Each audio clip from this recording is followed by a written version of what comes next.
Hello guys, Dodong Ed is back guys. So guys, nandito na naman tayo uli sa ating short vlog.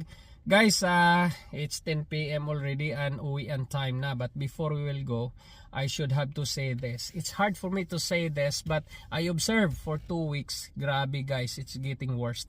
Okay, as a customer service supervisor in the store, nandoon na yung ikaw humarap sa papuri, sa mga complaints, at isa dito ay yung pagharap sa mga applicants kasi lagi nilang sinasabi, I want to talk to the manager. Yes, guys, it's getting worse for 2 weeks na may obserbasyon. Ang kapal ng resume na nag-a-apply guys. At ang punot dulo lagi lang sinasabi, apektado talaga sila sa paghihigpit sa Canada.